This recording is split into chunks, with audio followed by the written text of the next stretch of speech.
aláṣeyọrí lóde yìí gbogbo ìlú sì ń kí wọn àti gbogbo àwọn olóyè ń kí wọn káàbọ̀. Akí alága wọ́n ní ẹ fi kalẹ̀ sí.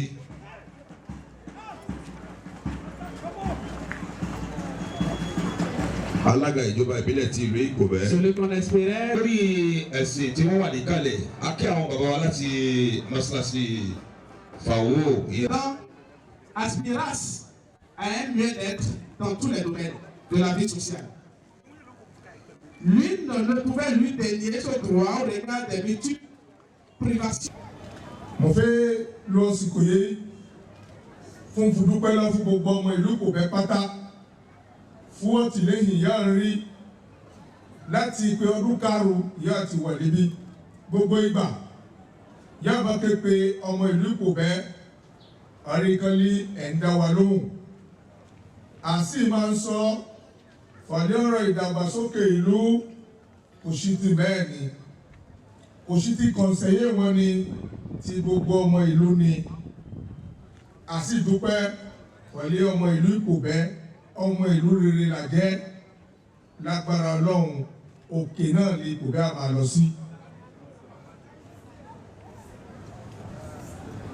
àti ń bá ṣé wọn kàn wá lọ pàtàkì ìwé ọjọ́ mọ́ àṣà ìbílẹ̀ wa ìyẹn ìrìnwọ̀n kan láti pé ọdún kẹsàn-án yé pírẹsidẹ́ǹtì wa Patrice Talon wọ́n bá oyè wọ́n fún wọn wá kọ́lí bí ẹ bá ń gbé àṣà ìwà lárugẹ bí ẹ bá ń gbé àwọn ibi wọn ló ṣe kókó fún bàbá ìwà ní Ìbàdàn tó máa ń gbé lárugẹ á mú ìdàgbàsókè wá nọ́nà ìlú òun náà ni láti pe ọdún karùn-ún wa lọ ìyẹn ìrìnwọ̀n kan ní ìgbésẹ̀ wọn làwọn ń gbé ní Ìkòbẹ́ níbí yọjẹ́ lónìí nìsín kò sílùú yẹ̀dẹ́ kí wọn kò mọ̀ Ìkòbẹ́ kò sílùú yẹ̀dẹ́ yẹ wọn kò mọ̀ kán ní Ìkòbẹ́ lolú Ìgẹ̀lẹ̀dẹ́ kò sílùú yẹ̀dẹ́ yẹ wọn kò mọ̀ kán ní àání igbó wọn ní Ìkòbẹ́ pé igbó òópó ìwà òópó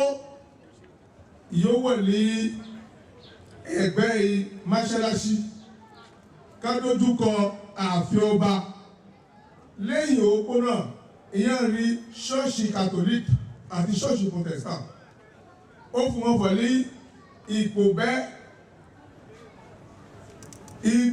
kò sí ẹ̀sìn yẹ oníkan ṣe yẹ kó lè ba oníkejì yẹ ṣe ọjẹ́ kókó fún wa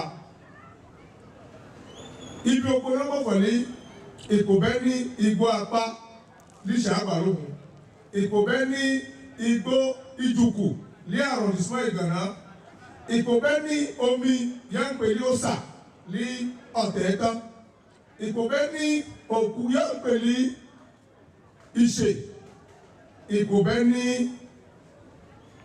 tọpẹ́ṣẹ́ ní àròdìsímọ́ Ìkòbẹ́ níbí Ìkòbẹ́ ní ìwín gbogbo ìlú ló mọ̀ lónìí fọ̀ ní 1914 àwọn wọ̀rídìí wọ́n jagun kan kásì jagun mọ́lú àkọ́nà ẹ̀wọ̀ gbogbo iṣẹ́ wọn ilẹ̀ ṣe kọ́tọ́ lè parẹ́ mọ́ a máa tẹ̀síwájú lágbára Ọlọ́run lẹ́yìn yẹn ibi àtọ́ ṣiṣẹ́ sí ọ̀rẹ́mọ̀kẹ́lí ọ̀pọ̀ nọ́mọ Ìkòbẹ́ ọ̀pọ̀ ìwà ló jẹ́ àgbẹ̀ lọ ń ṣe àsìmọ̀kẹ́lí bàbá ṣe òwe wa lóko àgbọ́dọ̀ rí ọ̀nà láti mú òwe wa dé lójà níbẹ̀ ni conseil communal wa àgbéṣẹ́ṣe lípa àti láọ̀nà yé kò sí tẹ́lẹ̀ yẹn ń pè ní ouverture de voie àléka mélòó kan ọ̀nà yòókù ní terrain ìwà ní start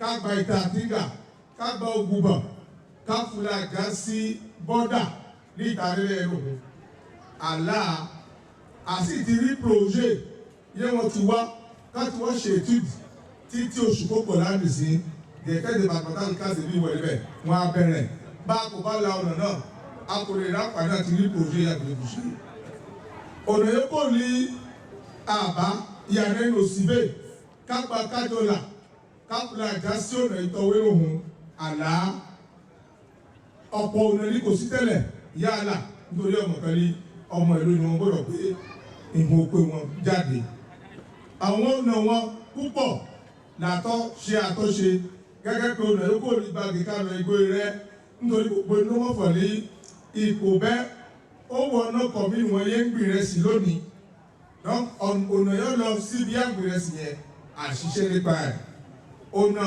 yóò kó ní eré ọ̀nà níbí eré ọ̀nà ìjọba níbí káfù lọ ìgànná agbélé àṣìṣe nípa ẹ̀ ọ̀nà yóò kó ní Kẹ́tì káfù lọ ọ̀tẹ̀ tán àrímọ̀kánlé ọ̀pọ̀ náà tó bá wọn ló ti kọjá ló gbé gbèsè láti gbé e ṣùgbọ́n pẹ̀lú oore ọ̀fẹ́ Ọlọ́run àwa bẹ̀rẹ̀ àti ti parí ẹ̀ ó ní ọ́ ní mọ́tò lè gbé mọ́tò kókó ní Kẹ́tì lónìí ó dé ní ọ̀tẹ̀ tán ọ̀nà yóò kó ní Kẹ́tì ká lọ Àṣàgà àti lọ sí ẹ̀ka tí ń ṣiṣẹ́ lẹ́nu ẹ̀ lọ́wọ́lọ́wọ́ ọ̀nà púpọ̀ ní àgbéṣe lẹ́yìn yẹn àwọn fọ̀lí ọmọ wọn gbọ́dọ̀ lọ iléèwé púpọ̀ láti kọ́ púpọ̀ lẹ́sìn tó ń bọ̀ ìyáàfin ikọ́ ilé ìdòdó ti Gànà ni o ti Sábà nítorí gbòòrò ni o tí a kò kọ ní o àṣìṣe lọ́nà ẹ̀ àwọn iléèwé wọn kọ́ wọ̀ ìyá gbọ́dọ̀ ní pákà àyànpẹ̀lú kòtù àṣìṣe lọ́nà gbogbo ẹ̀ kò sì dúró síbẹ̀ àmọ́ pẹ̀lú Ìkòbẹ́ ọ̀dọ́ pẹ̀lú àwọn obìnrin wọn lọ́ní àṣetò ká ní àbáṣepọ̀ pẹ̀lú kọ̀ǹtrà pẹ̀lú NPA yọtẹ̀ gbogbo ọ̀dọ́ wọn yẹn múṣẹ́ wọ́n lè wádìí mẹ́rin fún ọkọ̀ forúkọ lọ́lẹ̀ bó bá ti ya àkáyé ònìyàn yóò gba ilé wa kọ́ foríṣẹ́ iṣẹ́ títí fọ́pọ̀ ọdún àbí iṣẹ́ fúgbà díẹ̀ bẹ́ẹ̀ bẹ́ẹ̀ lọ àwọn obìnrin wa wọn àkó wọn jọ láti lè náǹfààní àti jẹ èrè àwọn ìwé ìjọba gbé kalẹ̀ ìgbàyànde fún ti àwọn àgbẹ̀ àrí cooperative mẹ́ta lónìí sí l'Ìkòbẹ́ cooperative yẹn ń pè ní àjọṣepọ̀ ó ti lé ní 50 láti rí ọwọ́ ẹ̀wà àǹfààní púpọ̀ ló sì wọ̀ fún àwọn Yorùbá papọ̀ torí bó ní kọ́ ìṣọba lọ́dọ̀ ìjọba láti wá ìrànlọ́wọ́ ń kù díẹ̀ káàtó owó ló ṣe é làfúnṣe gbogbo ìwọ̀n ẹ̀ ìhun púpọ̀ làdáwọlé àsìmọ̀gánlé pẹ̀lú oore ọ̀fẹ́ Ọlọ́run pẹ̀lú àtìlẹ́yìn yín a parí ẹ̀ lágbára Ọlọ́run ibi yẹ àtọ́ṣiṣẹ́ sí kàn ó rí gbogbo inú ọ̀fọ̀lẹ́ l'Ìkòbẹ́ níbi lẹ́yìn opó yẹ́sẹ̀ ló kàn àfu akitiyan kan fún ṣe àtọ́ṣe kan níbẹ̀ yẹn pè ní reform gbogbo inú ohun méjì yẹ́sẹ̀ jẹ́ níbi nẹ́tẹ̀lẹ̀ àmọ́ ó tó síkò kàn ọbẹ̀ sí mi ọmọ ìlú sì lé wọn kò fẹ́ wọn kígbe àti ìgbọ́ ìpè wọn ká ṣe àtọ́ṣe lónìí yẹ́sẹ̀ ti padà sípò ẹ̀ láǹbẹ̀ gbogbo àwọn alátìlẹ́yìn yẹ́sẹ̀ wọ́n ní ká máa kú fún àdúrà kásì máa tì wọ́n lẹ́yìn torí àjọṣe ni lónìí yẹ́sẹ̀ ó ti jáwé olúborí síbẹ̀síbẹ̀ àwọn ọmọ ìlú tó síbẹ̀ wọ́n ń ṣe iṣẹ́ takuntakun pé wọ́n tó ṣe classmore lókùnrin benin fún ètò àti darí àwọn ìkíkù wọn àríkálí yẹ́sẹ̀ wa ó wọ̀ náà wọn mẹ́ta náà ẹ bá mi pàtẹ́wọ́ fún ìkíkù yẹ́sẹ̀ náà tó kú lẹ́wọ̀n.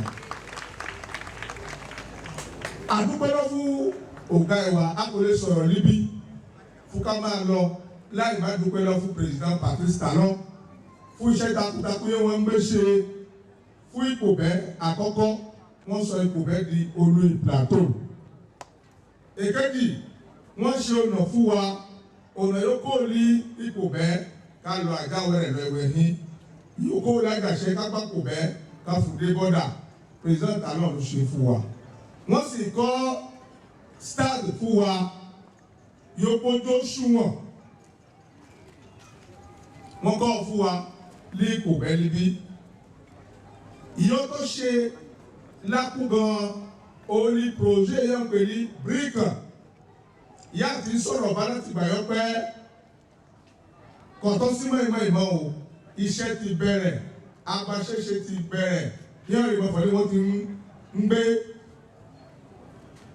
agolo ọkàn sílé tí ó nà káwọn fún wọn wọlé iṣẹ́ wọ̀ níbi bí wọ́n ń ṣe lọ́wọ́lọ́wọ́ iṣẹ́ wọn sì nà gbé ṣe nítorí lóòótọ́ ìjọba ló gbé owó wọn àwọn conseil communal láì ṣe àlàyé káfọ̀ ní ìwé ìlọ́jẹ́ ẹgbẹ́ ọkàn yìí wa àwọn ọ̀nà yé àrí ọgbọ́dọ̀ ṣe fún wa ọ̀nà yóò kò rí bẹ́ẹ̀ wà níbi ká gba iwájú Adébáyọ̀ hòtẹ́ẹ̀lì káfíńlá ìdá sí GNP ní ṣàkóso wọn ṣe fún wa ọ̀nà yóò kò rí SBA èdè sí káfí lọ títí pàgbé lòun wọn ṣe fún wa yóò kò rí École Espoir títí kápá kò bẹ́ẹ̀ náà ká fún wa já sí ọ̀nà àjáwẹ̀rẹ̀ níbẹ̀ nílé bàbá ìwà Amusa wọ́n ṣe ọ̀nà náà fún wa. ọ̀nà yìí kò ní tálálá torí gbogbo ìgbà yìí àti dé lé ọmọ ìlú ti ń dìbò fọ̀ ní tálálá o kò ṣe é lọ àti rí projet fún tálálá iṣẹ́ abẹ̀rẹ̀ ọ̀nà kò ní ibi ṣọ́ọ̀ṣì lóhùn yẹn ká gba wájú Fawaz ká gbàbẹ̀ lọ sí ìta ìṣẹ́kìṣẹ́kì lébẹ̀ ká fúwájà sí Adébáyọ̀ hòtẹ́ẹ̀lì ká fúwájà sí Gbàgélébí ọ̀nà yóò kò ní ibi reception ìwáwà yẹn pèlú trésorerie communale ká gba wájú wẹ́jẹ́ couture ká fún lọ títí kára gba wájú Catholic day ká yí ká fún gba wájú Hallelujah hòtẹ́ẹ̀lì ká já sí lọ́nà ìjọba àwọn ọ̀nà wọ̀nyé wọ́n fẹ́ gbé ṣe fún wa rẹ̀ kò sì dúró síbẹ̀ pé àwọn wo kéétọ́ lé ẹgbẹ́ ọkọ̀ ọmọ ìlú àríwọ̀fọ̀ ní kò bẹ́ẹ̀ lébi a kò ní ilé ìpàdé lákùkọ̀ ọ̀ọ́lì wa yóò wọ̀ níbẹ̀ ọ̀tọ́ ṣe é lò mọ́ àṣà tó ṣe lọ́nà wọ́n tẹ̀ ti bẹ̀rẹ̀ iṣẹ́ náà àfẹ́ gbé ọ̀ọ́lù náà lọ́ọ́ ṣe lọ́wọ́ ní pé iye wọn ṣe náà lákúrákú wọn làwọn náà à nílé ìpàdé lákùkọ̀ kò dúró síbẹ̀ àwọn ìyá ìwà wọn olójà àlẹ́ àkọ́gbọ́dọ̀ gbàgbé wọn náà projet náà nítorí àwọn olówó ẹ̀rọ fún wọn àfẹ́ ṣe àtọ́ṣe náà ọjà ìwà ọbàdá kò ṣùgbọ́n náà fẹ́ ṣe o projet náà ti wà agbaṣẹ́ṣe ti wà iṣẹ́ ti bẹ̀rẹ̀ lẹ́yìn yẹn àkọ́gbàgbé ọ̀dọ́ wọn náà àlẹ́ àgbọ́dọ̀ ṣe ibi kan ìyé àlẹ́ ilẹ̀ jókòó ká máa gbàtẹ́kù ló dáa bàbá ní ìwé kékeré kan lọ́wọ́ kan gbé ká máa ṣe kí ni ká máa kà á àti pé bódínà náà ni àlè fàìwé wa lọ́wọ́ jẹ́ kọ́lá tó kò níbẹ̀ ká máa gbàtẹ́kù òun ní àfiṣe sílẹ̀gbẹ́ níbi láìpẹ́ yìí sìn ìyá òṣì ẹ̀gbẹ́ ìmẹ̀rí yìí mọ̀ àwọn èyí projet wọ̀nyé àgbéṣe nípa ọ̀rọ̀ olómìnira àdúpẹ́ lọ fún président Patrice Talon fún iṣẹ́ takuntakun yóò wọ́n ṣe torí lónìí lípò bẹ́ ìyá ìmọ̀fọ̀lẹ́ tẹ́lẹ̀ pàtàkì fún lómi gouvernement ní lókùtùs omi fún gbogbo ènìyàn kẹ́sì ìṣòro fún gbogbo ènìyàn ìwọ̀n ń tó omi náà yẹn àgbọ̀dọ̀ ṣe dandan òun náà fún pé wọ́n ń pè ní Saep kalẹ̀ àní mẹ́ta ní arrondissement ní commune kò bẹ́ẹ̀ níbí méjì wà l'arrondissement yìí Tọ̀wé méjì wà l'arrondissement Ìsàbà yẹ ní ilẹ̀ Palibi àti ní Alákùtà ẹ̀kẹta ó wà ní Igbó Ọ̀ṣọ́ gbogbo mẹ́tẹ̀ẹ̀ta náà ló fẹ́ kárí gbogbo village méjìdínlọ́gọ́ta yóò wà ní commune kò bẹ́ẹ̀ náà bí iṣẹ́ yẹn bá ti parí kọ̀tọ́ sí pọ̀lú bóyá ìlú kan wọ̀n ìyé kò ní sí omi ọ̀rọ̀ iná àdúpẹ́lọ́pù president Patrice Talon lóòótọ́ ipò bẹ́ẹ̀ ní fún Benin àti Áfíríkà lé iná láti pa centrale solaire yóò wọ̀ ní ìlú lófì àmọ́ ìgbà míẹ̀ ó ṣe é ṣe kẹ́ máa fún kẹ́sì má ní àmọ́ ìjọba Patrice Talon pẹ̀lú àjọṣepọ̀ ìwà àrímọ̀fọ̀lì iná ọgbọ́dọ̀ wọ̀ ní ló fi kà iná ó wà lórígbòlò ká wọ̀ ní ipò bẹ́ẹ̀ wọ̀ níbi tẹ́lẹ̀tẹ́lẹ̀ àrímọ̀kánlí okùn ilé náà wọn òun là ń so àmọ́ gbogbo yín ló jẹ́ ìsìnkú ni wọ́n ti kan pòtó síbi ògbó ìyókù náà pàápàá ń bọ̀ gbogbo iṣẹ́ wọ̀nyí àgbéṣenẹ̀ ní pẹ̀lú oore ọ̀fẹ́ Ọlọ́run àti àtìlẹ́yìn yín ibi yóò ṣiṣẹ́ náà dènà Ọlọ́run kó ṣọ́ wa ọdún náà ayọ̀ kó fún gbogbo wa o lọ́dún yẹn ń bọ̀ àlàáfíà àti ayọ̀ náà fún pàdé ẹ ṣeun. Mesdames et messieurs les chefs quartiers et villages élus locaux, mesdames et messieurs les responsables et cadres de l'administration locale, mesdames et messieurs les membres des organisations de la société civile et des groupes constitués de la commune de Koubé, distingués têtes couronnées, cabiosiaux, sages et notables, responsables religieux, leaders d'opinion à divers niveaux, chers vaillants citoyens et citoyennes de la commune de Koubé, chers amis de la presse, chers invités, en vos rangs et titres, tout protocole observé. Mesdames et messieurs, il me sied avant tout propos de magnifier le saint nom de l'Éternel, le Dieu Tout-Puissant, miséricordieux et fidèle, qui a permis que nous soyons réunis ici en si grand nombre pour communier dans la joie. Les réalités de la vie, soucis, épreuves, fardeaux et imprévus auraient pu freiner notre dynamisme ou entacher notre détermination. Mais Dieu, dans sa grandeur, a rendu possible ce rassemblement en cette période festive où notre pays célèbre les 65 ans de son accession à la souveraineté nationale et internationale. À lui, gloire et louange. Au nom du Conseil communal, 4e mandature, je tiens à adresser mes sincères remerciements à chacune et à chacun de vous qui avez fait le déplacement pour participer à cette commémoration dans ce lieu chargé d'histoire et de souvenirs durables.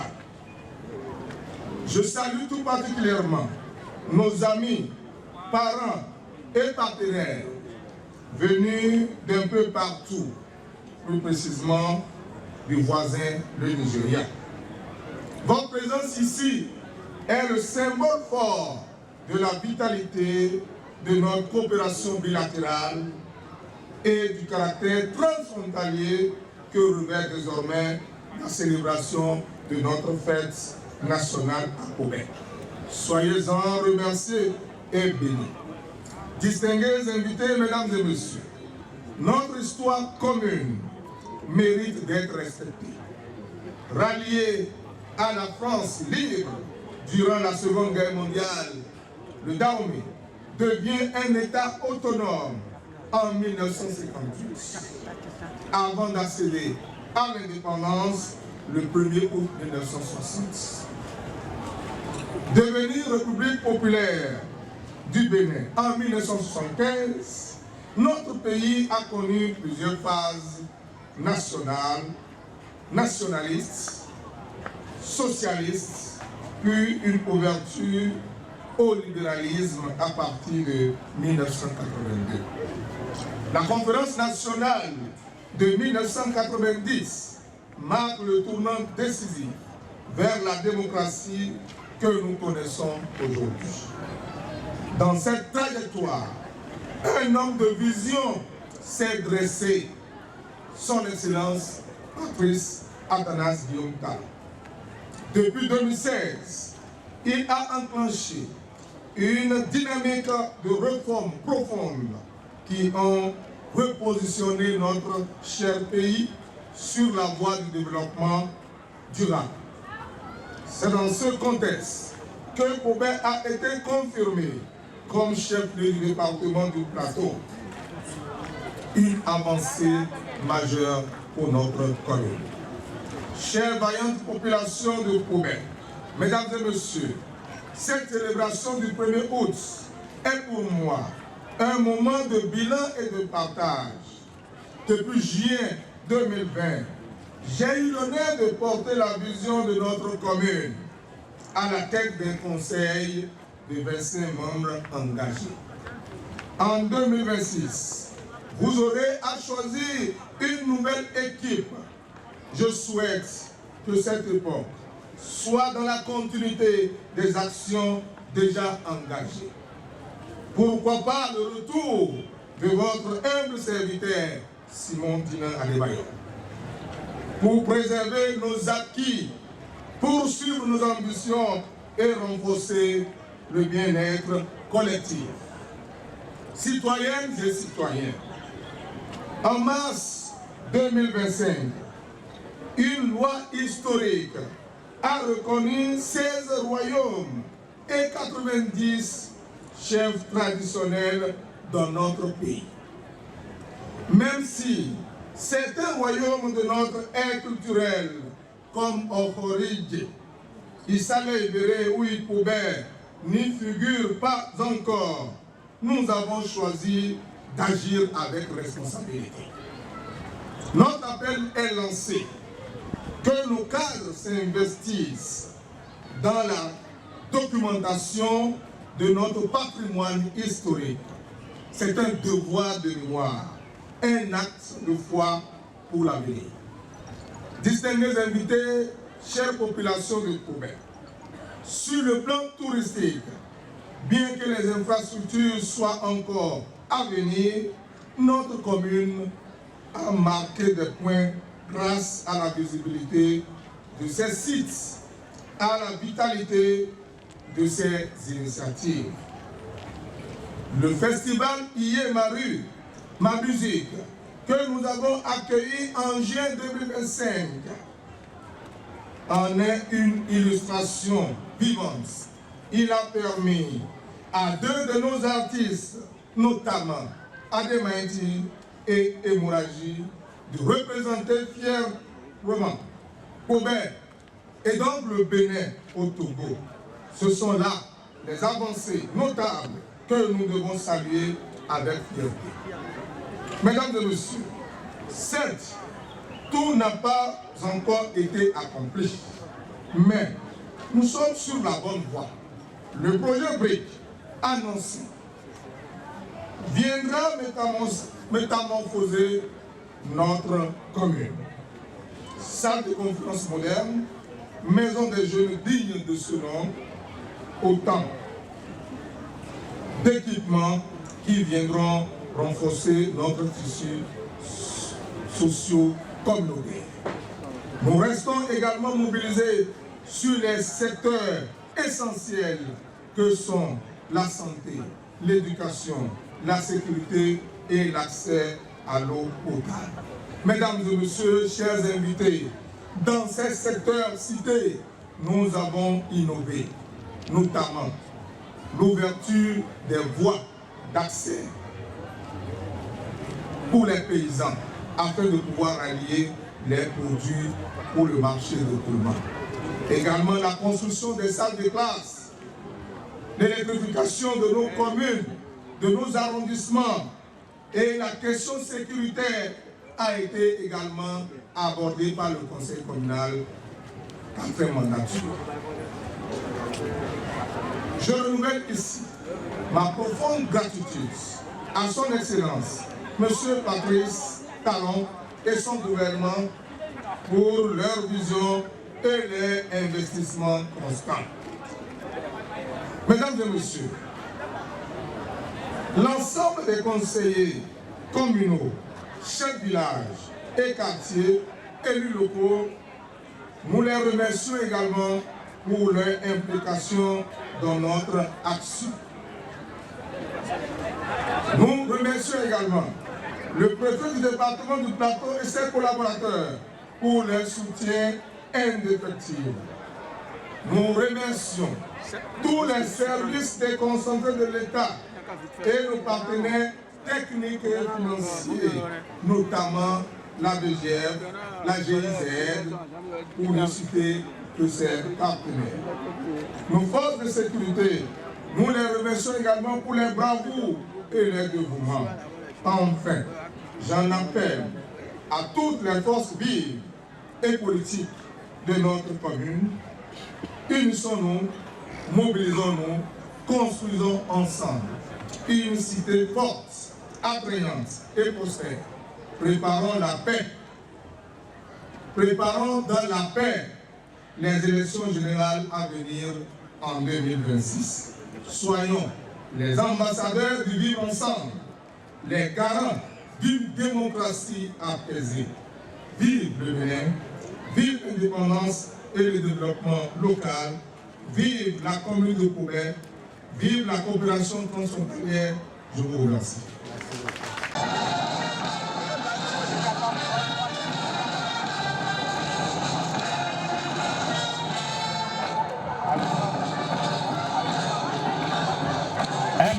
Merci de les applaudir. Les civils, s'ils sont tout normal, nous sommes à Koubé, chef de déplacement du plateau. Les aspirants à la fonction militaire.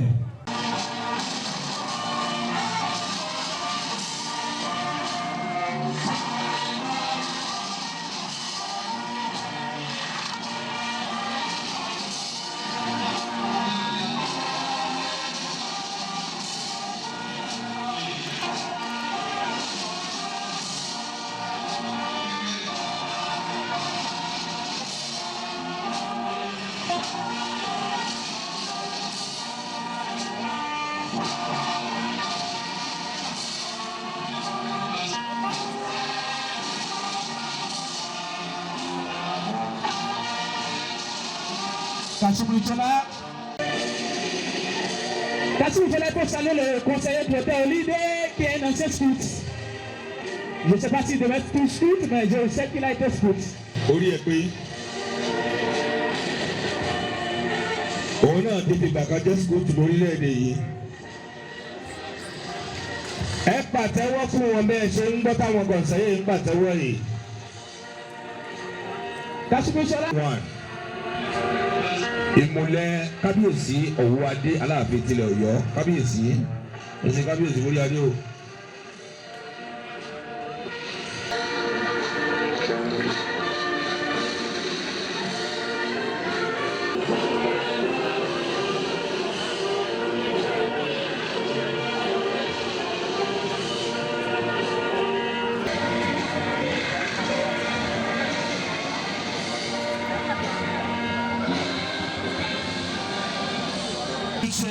Takuntakun tó pẹ̀lú ìkòdẹ́gà àmọ́ wọn rí àtìlẹ́yìn tó tọ́ àti ètò yẹ wọ́n ṣe iṣẹ́ takuntakun. C'est le prophète qui sera.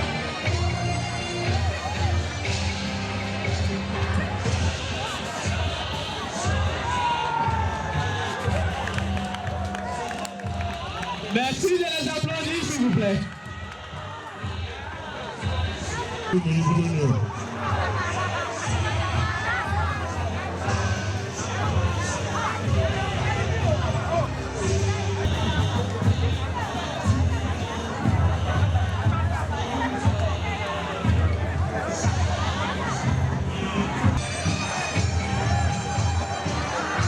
Le chef vraiment en démonstration. Mike Pauga Odakun.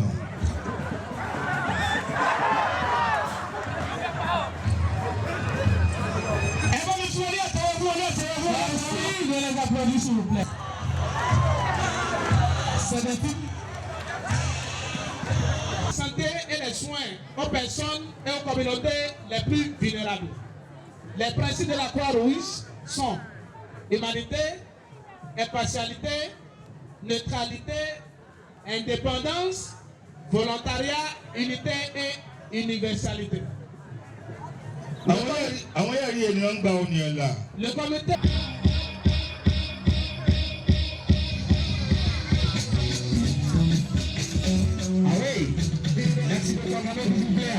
Elle sera en fait de l'autre côté du parc Mariste pour elle.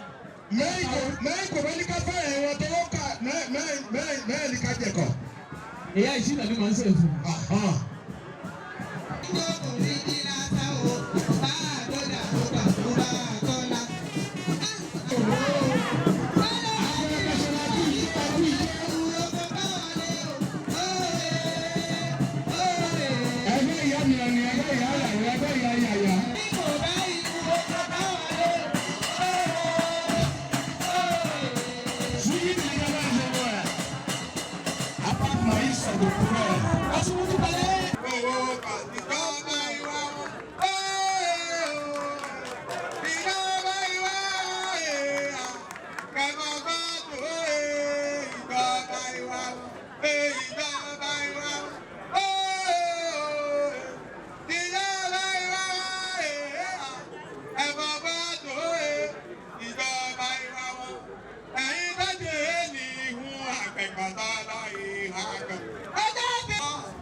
Merci, Kassou. Mais voilà, tu vas aller tirer, tu vas tirer. Et il y a aussi.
Le 17 août, c'est la fête. Je salue le chef quartier d'Akouron. Le qui délégué Wali Ayetaju. Le qui conseiller. Conseiller Ayeye. Félicien. Ayekotalouma.